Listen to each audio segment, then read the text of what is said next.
Oui, bonjour. Je suis Sylvie Ambroise. Bienvenue aux Nouvelles nationales d'APTN. Luc Picard et Rodrigue Vachon, deux Inuits de Pessamit, nous racontent l'angoisse qu'ils ont vécue le 30 janvier dernier après une rencontre avec la Sûreté du Québec. Ils qualifient leur arrestation de profilage racial. Un reportage de Shoshan Bacon.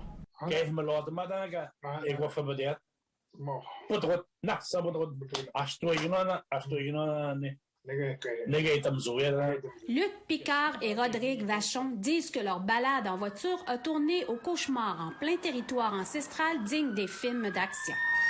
D'après eux, ils ont été interceptés par deux voitures de la SQ, l'une devant et l'autre derrière, pointés par arme à feu par deux policiers, demandés par haut-parleur de sortir de la voiture en laissant les mains à la vue des policiers, s'agenouiller alors que leur âge leur permettait, menottés et embarqués dans chacune des voitures de police.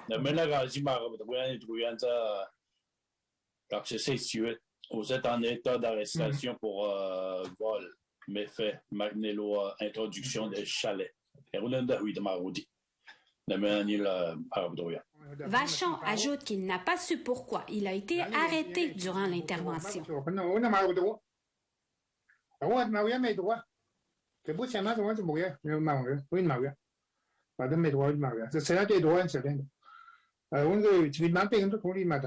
Étant séparés, Vachon et Picard sont questionnés. Ils entendent les informations données par radio dans les voitures.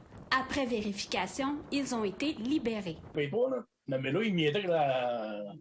Au quartier, la centrale à Bécama.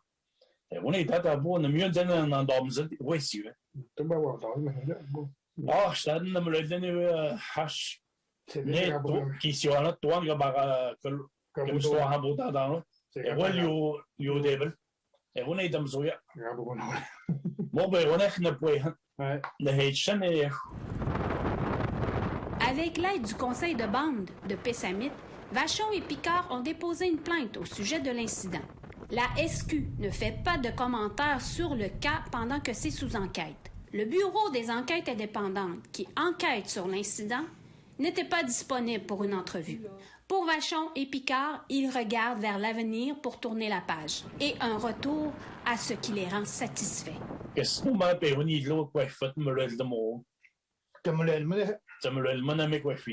Shoshan Bacon, Nouvelle nationale de PTN, Wendake, Québec. On dénombre à ce jour plus de 6000 cas confirmés de COVID-19 liés à des établissements carcéraux canadiens. Les établissements de détention provinciaux du Québec sont parmi les plus durement touchés et rapportent plus de 778 cas confirmés d'infection au coronavirus. Certains intervenants disent que la façon dont le Québec traite la question empiète directement sur les droits de la personne des détenus. Un reportage de Lindsay Richardson. Durant la première vague de la pandémie de COVID-19, les établissements pénitentiaires fédéraux ont été plus durement touchés que les établissements provinciaux, ce qui a déclenché des appels pour accélérer la libération des détenus à risque.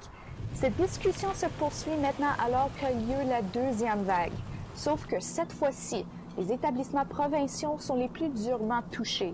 Au moins 2 sont aux prises avec des éclosions actives. Et les avocats disent que les solutions appliquées sont quasi cruelles et irrégulières. Plus de 100 cas d'infection à la COVID-19 ont été confirmés à l'établissement de détention de Bordeaux, sur l'île de Montréal. Celui-ci compte un certain nombre de détenus Mohawks. L'établissement de détention de Saint-Jérôme, qui abrite une importante population inuite, compte plus d'une douzaine de cas. Selon une avocate représentant certains de ses clients autochtones, les conditions actuelles sont déplorables. They feel that they're treating, a lot of them, they are treated like dogs. Most of my clients, the majority have been contaminated by COVID already. So there are 2 in a small cell, locked about 24 and 24, with not very much access to showers. J'étais propriétaire d'une ferme de légumes biologiques, puis ma grange était plus propre que la prison secteur C, le secteur E de Bordeaux. Si vous ne le croyez pas, Cet homme le confirmera. Il est un ancien détenu de Bordeaux qui a contracté la COVID-19 pendant le confinement en cellule. Là, ils nous ont donné une douche de 3 minutes. Ils nous ont renfermés dans une cellule. Là, on est tombé en cellule double. J'ai fait un autre 14 jours dans cette cellule-là, 24 sur 24, encore là, pas de douche. Les groupes en faveur des droits de la personne disent que le Québec aurait dû tirer des leçons la première fois. Mais le ministère de la Sécurité publique du Québec affirme faire sa part. Les visites aux détenus sont suspendues depuis près d'1 an. Le ministère dit avoir accéléré la libération ou assigné la détention à domicile aux détenus de plus de 65 ans et aux détenus présentant de faibles risques de récidive. Pourtant, selon Maître Golnier, le processus n'est pas aussi simple qu'il ne semble. Elle suggère plutôt d'accorder la priorité à la vaccination des détenus. Mais dans un courriel à APTN, le ministère de la Santé et des Services sociaux du Québec a indiqué qu'aucun changement n'a été apporté au plan de déploiement prévu du vaccin. Depuis le début, nous répétons que la vaccination dépend des doses reçues au Québec. Le Québec demeure dépendant du nombre de doses reçues du gouvernement fédéral, puisque ce dernier est responsable de l'approvisionnement du vaccin aux provinces et territoires. Les détenus provinciaux font actuellement partie des derniers groupes à recevoir le vaccin, même s'ils sont un groupe à risque élevé de contamination. Lindsay Richardson, Nouvelle nationale d'APTN, Montréal. Récemment, le projet Matawini, piloté par le Nouveau Monde Graphite, a obtenu le décret gouvernemental. Le projet minier a pour but d'extraire du graphite pour construire des batteries. Mais selon le Conseil des Atikamekw de Manawan, la consultation n'a pas été adéquate. Voici le reportage que j'ai préparé pour vous. Aujourd'hui, on est fiers d'annoncer la concrétisation d'un travail de 4 ans. On a obtenu l'autorisation du gouvernement du Québec, le décret autorisant notre projet minier à Saint-Michel-des-Saints. Le projet Matawini ira de l'avant. La compagnie derrière la mine Nouveau Monde Graphite dit que son impact environnemental sera minimal. Cette vidéo promotionnelle souligne que des millions de dollars ont été dépensés sur des études avec la contribution de 20 experts. Mais la nation Atikamekw dit que le projet a oublié un détail important. C'est par surprise aussi qu'on a vu dans les réseaux sociaux que Nouveau Monde Graphite avait reçu le décret gouvernemental là, pour aller de l'avant avec leur projet minier. Le projet Matawini assure qu'ils collaboreront avec les communautés, dont celle de la Première Nation Atikamekw, quant à l'accessibilité sociale. En 2019, Nouveau Monde Graphite a signé une entente de pré-développement avec le Conseil de Manawan. Mais Manawan avait déposé un mémoire en lien avec ce projet peu avant la fin des consultations du BAP dit flamand. Et il ajoute que le rapport n'a pas été considéré dans le rapport final du BAP. Ainsi, un rapport de consultation en fin de novembre a été fait dans la communauté, mais le processus n'était pas idéal. Avec les mesures sanitaires, ça n'a pas été évident, donc ça a été fait par ligne ouverte à la radio communautaire. L'éducation, santé, sécurité publique. CB Flamand dit que la communauté n'a pas eu de suivi par rapport à cette consultation qui contenait des préoccupations pour l'eau et pour la faune aquatique, car ce projet est situé à 85 km de Manawan. Où on nous informe que les consultations ont été faites du côté du gouvernement, mais une consultation, quand on t'envoie un petit papier te demandant c'est quoi qu'il faut protéger dans cette partie du territoire. Ça, c'est pas une vraie consultation, c'est juste... Selon CB Flamand, Manawan examine des options qui doivent contester la décision. Sylvie Ambroise, Nouvelle nationale d'APTN, Montréal. Au retour, on vous parle d'un grand reportage de la qualité de l'eau dans les communautés autochtones, peut-être un défi. Restez là.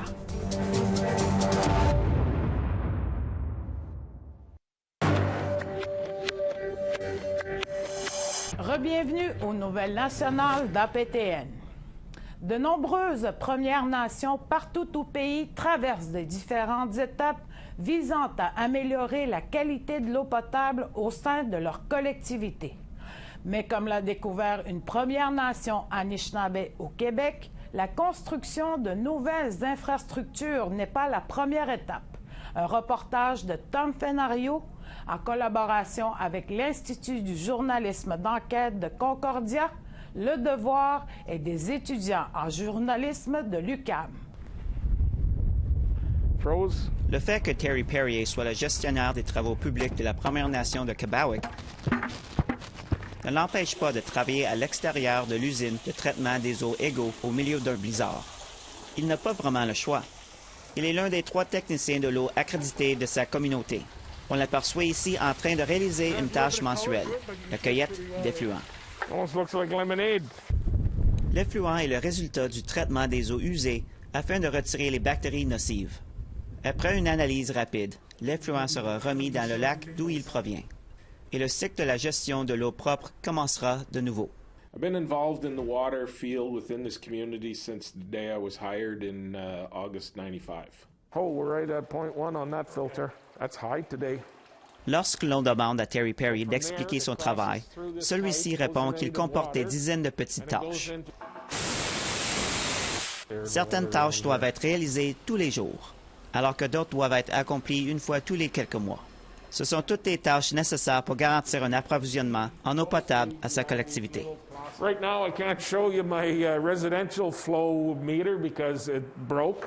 La Première Nation Kebawik est la première à reconnaître que, mis à part quelques petits inconvénients mineurs, cette situation est bien meilleure que bon nombre de Premières Nations au Canada. Son usine de traitement des eaux a été construite il y a 10 ans seulement, alors que l'usine de traitement des eaux d'égaux de la communauté a été construite en 2017. Mais cela ne signifie pas que la Première Nation algonquine ne connaît pas son lot de difficultés. My program runs in deficit every year, and I get, called on it by our administrator, but I tell her, what do you want me to do? I said, I have services to provide. I mean, you want your streets plowed, you want your streets sanded, you want your streets cleaned in the spring, you want the storm drains to run, you want the water to flow, you want the sewage to, be treated. All of that costs money. I said, which one of those do you want me to stop providing? And she has no answer, and I have no answer, so we just keep doing what we're doing. La Première Nation Kebawik, au nord-ouest du Québec, a participé à une étude de l'Assemblée des Premières Nations qui portait sur les budgets consacrés aux travaux publics dans l'ensemble du pays. Un évaluateur indépendant a conclu que la Première Nation de Kebawik devrait disposer d'un budget d'exploitation et maintenance, EAM, de près de 1,3 million de dollars. Celle-ci dispose actuellement d'un budget d'exploitation et maintenance d'environ 500 000 dollars. Le chef Lance Haymond affirme que l'étude montre ce qu'il sait depuis longtemps. We know that we should not be subject to, having to do with less, nor should any other community in Quebec or across this country continually be expected to do more with less. That's just not realistic. It doesn't meet the needs, and it also leads to, rapid deterioration and breakages in the systems that we have. Selon Terry Perrier, une des conséquences principales du sous-financement accordé aux activités d'exploitation et de maintenance est le délaissement des activités de préservation d'infrastructures importantes. Par exemple, il est considéré comme une pratique exemplaire d'utiliser des caméras spéciales pour inspecter les égouts difficiles d'accès. Mais le financement des activités de et M accordé par Ottawa à la Première Nation Kebawik est insuffisant pour permettre à celle-ci d'effectuer des inspections par caméra aussi fréquemment qu'elle le devrait. Pendant ce temps, Terry Perrier a des raisons de croire que les égouts de sa communauté doivent faire l'objet d'une vérification. Au cours d'une vérification par caméra à la fin des années 1990, il a découvert les travaux bâclés réalisés par les entrepreneurs plusieurs décennies auparavant. They cut out the top of the sewer pipe so the water pipe could pass by. And they covered in a garbage bag. Mark Miller, le ministre des Services aux Autochtones, est bien conscient des critiques dont son ministère a fait l'objet concernant le financement des activités de AM. En novembre dernier, Services aux Autochtones a annoncé un montant supplémentaire de 616 millions de dollars sur 6 ans pour le financement des activités d'exploitation et de maintenance de l'eau et d'eau d'égouts. A good chunk of that money addresses 100% commitment of the federal government to operations and maintenance. Lorsqu'il parle d'engagement total, Le ministre Miller fait allusion à une réforme de l'ancien modèle de financement en vertu duquel les Premières Nations doivent assumer 20 des coûts associés aux activités d'exploitation et de maintenance. Une politique qui remonte aux années 1980. La ministre des Affaires autochtones et du Nord, Carolyn Bennett, et le chef national de l'Assemblée des Premières Nations, Perry Bellegarde, convenaient dans une déclaration commune que la politique sur l'exploitation et la maintenance est dépassée et ne tient pas compte des besoins des Premières Nations. Selon Lance Haymond, si l'on tient compte des besoins de l'ensemble du Canada, le nouveau modèle de financement proposé est nettement inadéquat. We appreciate the extra funds, but nowhere near what we need. And with that extra funds comes added responsibility in terms of being solely and fully responsible for your systems. If they're going to follow through with their plan to provide 100% of funding, it has to be based on 100% of a real amount, a real projected amount that can be verified by a third party. Québec se prépare donc à des négociations. Elle espère que le manque à gagner d'environ 800 000 mentionné dans l'étude pourra servir de levier. Perrier explique qu'il a l'habitude des négociations. Il espère simplement que le problème sera réglé le plus rapidement possible. It took us approximately 8 years to get from the point of originally asking for a brand new drinking water plant to the time we actually received the funding. That's how long it took us. Entre-temps, le combat quotidien de Terry Perrier afin de continuer d'assurer un approvisionnement en eau potable à la collectivité se poursuit. Parce que rien ne doit interrompre le cycle du traitement de l'eau, pas même la bureaucratie. Un reportage de Tom Fernerio, les Nouvelles nationales d'Opétienne, Première Nation de Québec. Après la pause, je vous présente une entrevue avec Peter Galbraith, chercheur qui vient nous parler de l'augmentation de la chaleur dans le golfe Saint-Laurent et de ses effets dans la vie marine, dont la crevette. Soyez là.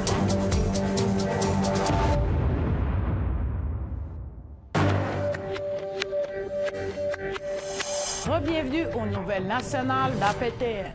Cette semaine, on reçoit Peter Galbraith, chercheur en océanographie physique à l'Institut Maurice-Lamontagne, qui est un centre de recherche de pêche et Océan Canada. Il vient nous parler des effets de l'augmentation de la chaleur dans les eaux profondes, dans l'est du golfe Saint-Laurent. Oui, Peter Galbraith. Bonjour. Pouvez-vous nous dire ce qui se passe exactement dans le golfe Saint-Laurent? Bien, en fait, le golfe Saint-Laurent, c'est plusieurs couches d'eau bien différentes qui réagissent de façon bien différente. La grosse histoire actuellement, c'est dans les eaux profondes où on a des records centenaires de haute température actuellement. La couche profonde du Saint-Laurent, c'est des eaux qui ne connaissent pas les saisons. Puis, ces eaux-là, c'est un mélange d'eau froide du Labrador et d'eau chaude du Gulf Stream. Ce mélange-là, il devient de plus en plus riche en eau chaude du Gulf Stream. Si bien que maintenant, on prend des données dans le golfe Saint-Laurent depuis 1915, donc ça fait plus de 100 ans. Puis, on a vu une augmentation au fil du temps. Puis là, depuis 5 ans, depuis 2015, on est sorti de l'enveloppe de toutes les variations passées. Là, puis on est dans des eaux plus chaudes que ce qu'on n'a jamais connu, là, finalement, dans les eaux profondes. La saison de la pêche, à toutes les années, ça s'en vient.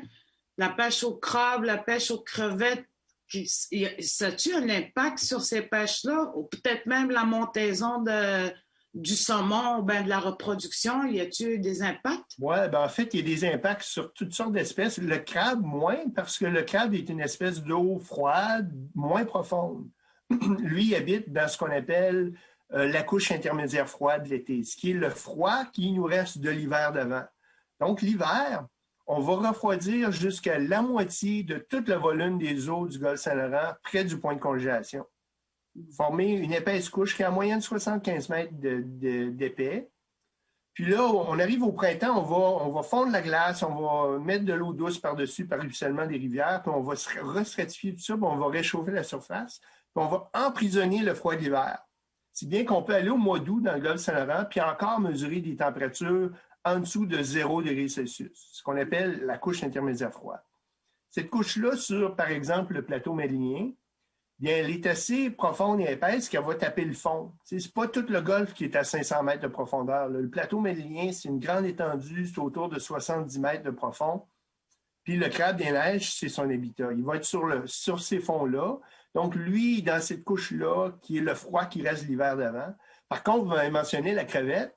Bien, la crevette, ça, c'est une espèce plus profonde qui va être dans les eaux très affectées par le réchauffement là, des eaux profondes. La crevette nordique, c'est pas une espèce d'eau froide. Là. Moi, je suis pas un biologiste, je suis un physicien, Pêche Océan Canada. Mais conversation de cafétéria, là, les biologistes me disent que passé 6 degrés, on commence à sortir de l'enveloppe de confort là, de la crevette nordique. Donc, on est déjà dépassé ce seuil-là. Là. On a des endroits dans le nord-est du Golfe, là, dans les chenals, le chenal Esquimalt et Anticosti, où les eaux ont dépassé 7 degrés Celsius là, sur le fond et autour de 150 à 200 mètres de profondeur. Donc, on a vraiment des conditions qui sont chaudes pour certaines espèces. Puis, des espèces comme le sébasse, qui est une espèce d'eau chaude, bien, eux autres, cette espèce-là est contente. Ben oui.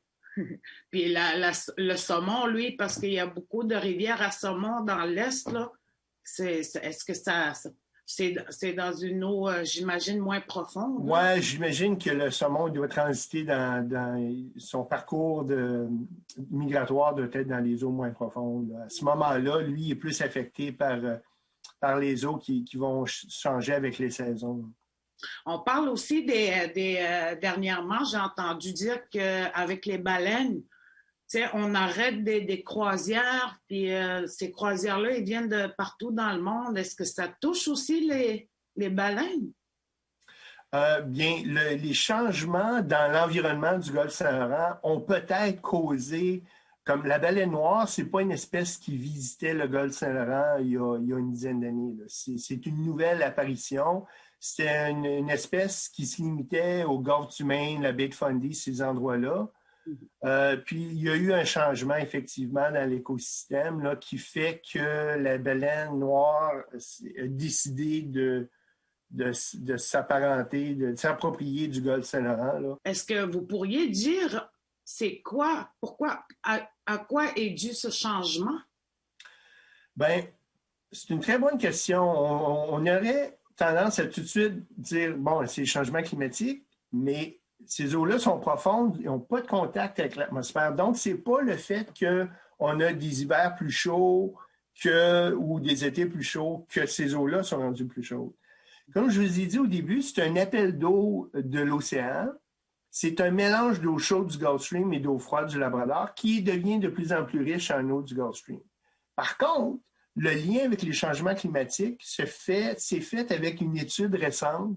Ils ont observé que le Gulf Stream, avec le doublement de CO2, était plus shifté vers le nord, puis donc était en plus grande proximité du Golfe Saint-Laurent. Puis ça serait probablement une cause là, que le Gulf Stream est en train de migrer vers le nord. Il y a une plus grande influence sur les eaux qui rentrent dans le Golfe Saint-Laurent. Donc, c'est pour ça qu'on a un mélange de plus en plus riche en eau chaude du Gulf Stream. Donc, c'est lié au changement climatique, mais il faut faire un grand détour pour le retrouver. Ce n'est pas aussi direct que l'air est plus chaud. Excellent. Je vous remercie beaucoup. Ça fait grand plaisir. Merci. Yamé. C'est ce qui conclut le bulletin de nouvelles nationales d'APTN. Je suis Sylvie Ambroise. Merci beaucoup d'avoir été des nôtres. Prenez soin de vous et à la semaine prochaine. Yamé.